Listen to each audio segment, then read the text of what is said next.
Hello, अस्सलाम वालेकुम, नमस्ते, सत श्री अकाल प्यारे दोस्तों। कैसे हैं आप लोग? उम्मीद करती हूँ कि आप सभी लोग खैरियत से हों और आप सबकी दुआ से मैं भी बिल्कुल खैरियत से हूँ। दोस्तों, एक वीडियो है मनोज मुंतशिर साहब का और इस वीडियो को लेकर बहुत सारे लोगों ने ये वीडियो सजेस्ट किया और इसको लेकर काफ़ी चर्चा हो रही है, काफ़ी बात हो रही है। तो ये वीडियो, इसका टाइटल है आप किसके वंशज हैं, और ये एक सवाल है सब लोगों के लिए, भारतीयों के लिए, कि आप किसके वंशज हैं। तो देख लेते हैं आखिर इस वीडियो के अंदर क्या है और उसके बाद आगे बात करते हैं। सो 1 2 3 एंड स्टार्ट।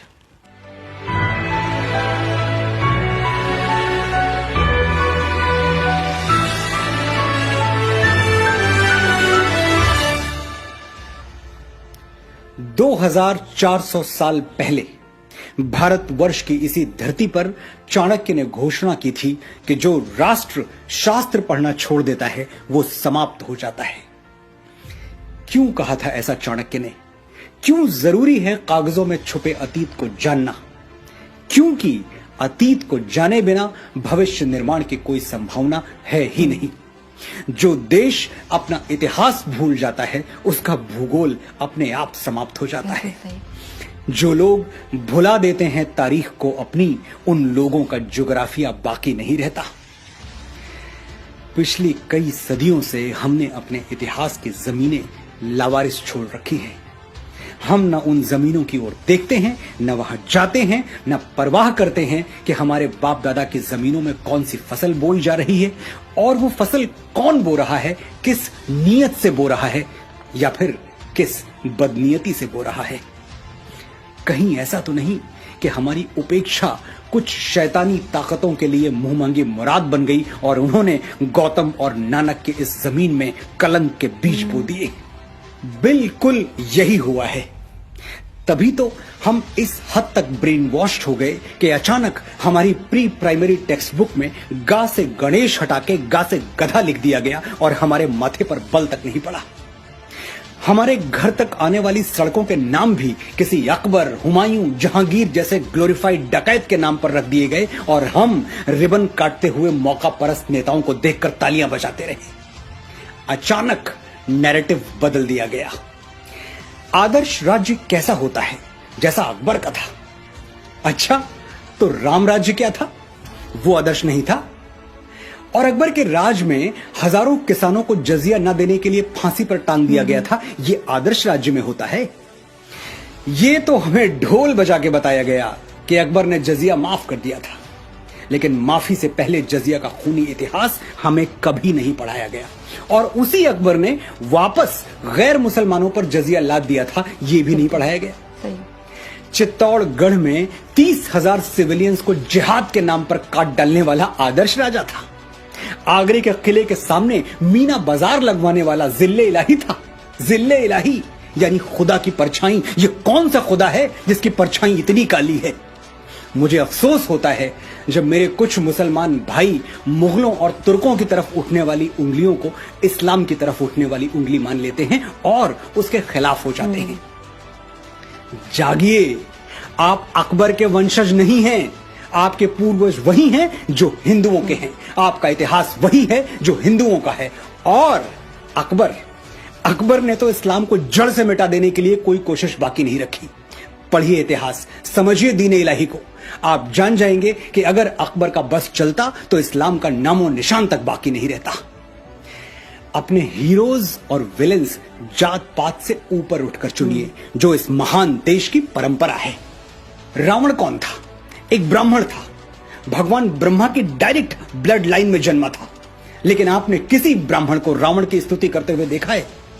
हम सिर्फ इसलिए रावण को हीरो बना दें कि वो हमारी जाति का था, इतना छोटा नहीं सोचते हम। रावण खलनायक था और हम रहती दुनिया तक दशहरे में उसका पुतला फूंकते रहेंगे। और हम ही नहीं, हर जागा हुआ समाज यही करता है। अपने नायक और खलनायक बड़ी सावधानी से चुनता है। हिंदुस्तान में एक बहुत बड़ा तबका महमूद गजनवी को हीरो मानता है। ये लुटेरा अफगानिस्तान के एक छोटे से गांव गजनी से आया था और भारत पर इसने बेतहाशा जुल्म ढाए। सोमनाथ का पवित्र मंदिर हमारी आंखों के सामने लूट लिया और हम खड़े देखते रह गए। तो होना तो ये चाहिए था कि अफगानिस्तान गजनी को शूरवीर मानता और उसके नाम पर मॉन्यूमेंट्स बनवाता। लेकिन सच ये है कि अफगानिस्तान के इतिहास में गजनी की कोई जगह है ही नहीं। उसका जिक्र तक बड़ी मुश्किल से मिलता है। अफगानिस्तान के मुसलमानों ने हिंदुओं का मंदिर लूटने वाली अपनी इस नालायक औलाद को डिसोन कर दिया, अपनी ऐतिहासिक जायदाद से बेदखल कर दिया। और दूसरी तरफ इतिहास में जगह किसको दी? कनिष्क को, जो कि कुश डायनेस्टी में जन्मा भारतवर्ष का एक महान बौद्ध राजा था। अफगानिस्तान में कनिष्क के नाम पर होटल्स हैं, इमारतें हैं, जबकि वो मुस्लिम देश है। लेकिन यही तो बात है कि हीरोज चुनते हुए हिंदू, मुसलमान, बौद्ध और क्रिश्चियन नहीं देखा जाता, बस चरित्र देखा जाता है, बशर्ते हमारे पास इतनी तटस्थ, इतनी न्यूट्रल आंखें हों। अफगानिस्तान ने अपनी पूजा पद्धति बदली, अपनी संस्कृति नहीं बदली। वो भारत के पूर्वजों को आज भी अपना पूर्वज मानते हैं और इससे सिद्ध होता है कि धर्मांतरण के साथ राष्ट्रांतरण होना जरूरी नहीं है। एक और इस्लामिक देश है इंडोनेशिया, जहां 87%, 87% मुसलमान हैं, लेकिन वहां रामलीला ऐसी धूमधाम से होती है कि देखने वाले देखते रह जाएं। इंडोनेशियंस भी राम को अपना पूर्वज मानते हैं। उन्हें इस बात से कोई फर्क नहीं पड़ता कि उनके घरों में रामचरितमानस की जगह कुरान रखा हुआ है। धर्म अलग है तो क्या, पूर्वज तो एक हैं। ये बात जिस दिन मेरे मुसलमान भाइयों को समझ में आ गई, उस दिन हिंदू मुस्लिम एकता के झूठे और राजनीतिक स्वार्थ से लिप्त नारे गायब हो जाएंगे और सचमुच मन के धरातल पर, आत्मा के धरातल पर हम एक हो जाएंगे। वापस लौटते हैं उस बात पर जो मुझे चुभ रही है और आपको भी चुभनी चाहिए। हमें चीख चीख कर बताया गया कि मुगल अंग्रेजों की तरह लुटेरे नहीं थे। वो हिंदुस्तान की दौलत लेके कहीं 7 समंदर पार दूसरे मुल्क में नहीं गए, यही रह गए। ठीक है, तो मैं आपके घर पर अटैक करता हूं, कुछ लूट के अपने घर नहीं ले जाऊंगा, बल्कि आपके ही घर में कब्जा करके रह जाऊंगा और आपको, आपके परिवार को, जो कल तक उस घर के मालिक थे, अपना गुलाम बना के रखूंगा। आप मुझे हीरो मानेंगे? बिल्कुल नहीं मानेंगे। नहीं मानेंगे तो मुगलों को हीरो क्यों मानते हैं और क्यों ऐसी कमजोर दलीलें देते हैं जिस पर हंसी आ जाए?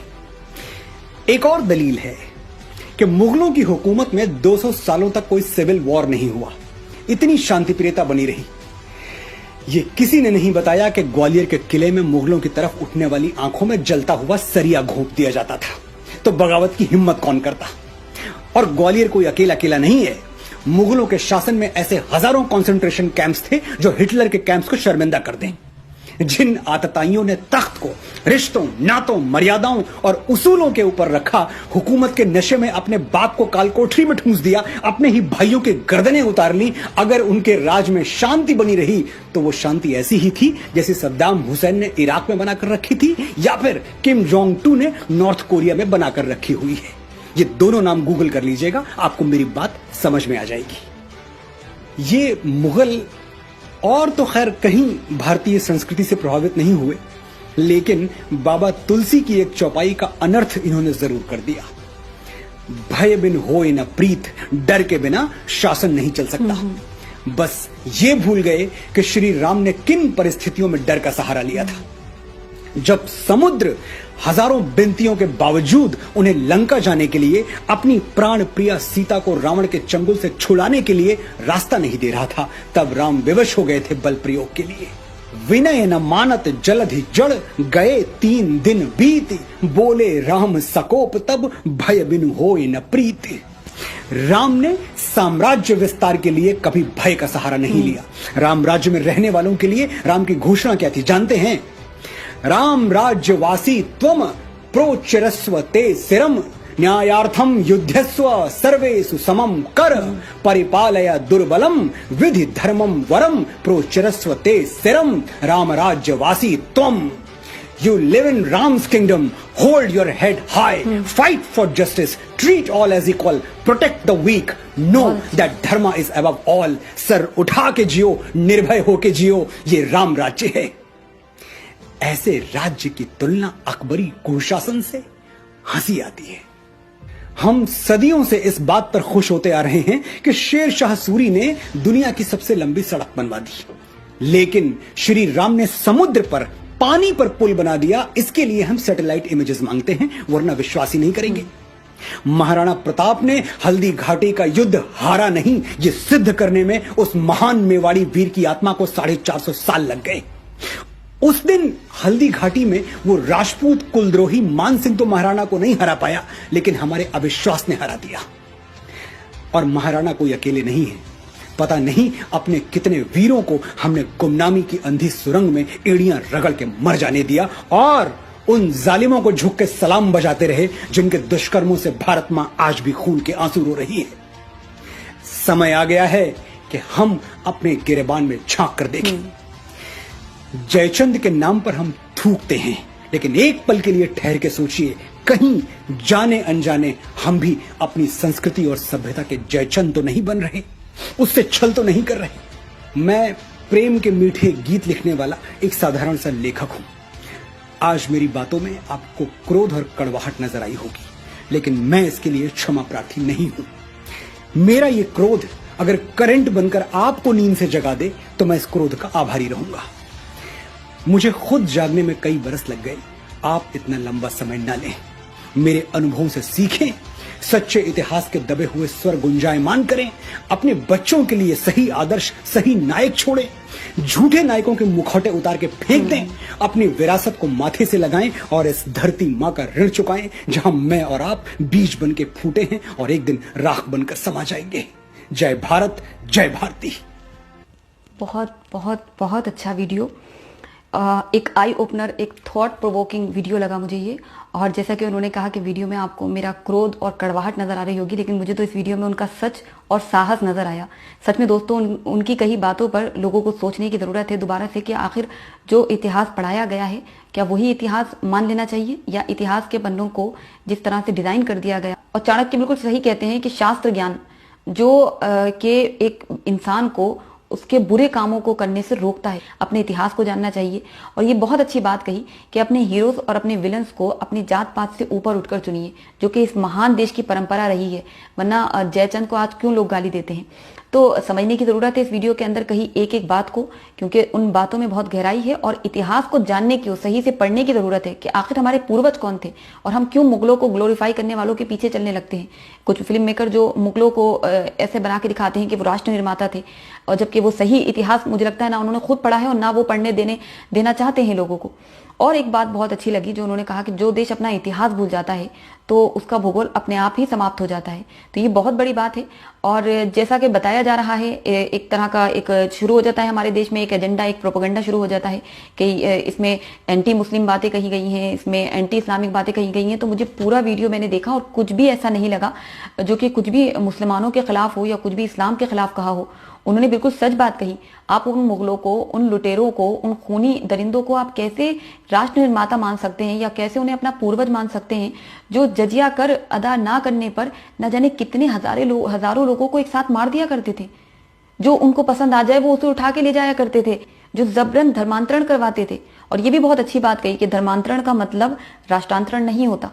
तो बहुत अच्छी वीडियो। और यहाँ इंडोनेशिया का जिक्र किया मनोज मुंतशिर साहब ने, बिल्कुल सही बात कही। इंडोनेशिया में आप देखिए, वहाँ वो अपने धर्म से ऊपर अपनी संस्कृति को रखते हैं, और संस्कृति को महत्व देने की वजह से ही आप देखें इंडोनेशिया में तमाम जितने भी धर्म हैं उन सबको समान रूप से सम्मान दिया जाता है।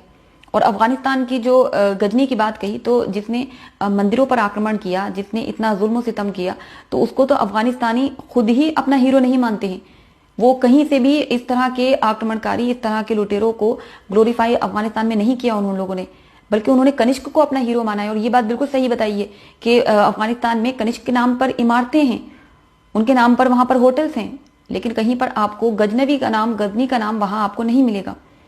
तो बहुत ही अच्छी वीडियो, जिसे समझने और समझाने की जरूरत है। बहुत सोचने की जरूरत है इस वीडियो को लेकर कि कुछ भी इस्लाम के खिलाफ, मुसलमान के खिलाफ नहीं कहा है, बल्कि उन्होंने बताने की कोशिश की है कि आपके पूर्वज कौन हैं और आप किन दलीलों, किन गलत झूठी दलीलों के बीच में फंस चुके हैं, और उनके बीच में आप सोचते हैं कि मुगल हमारे वंशज हैं।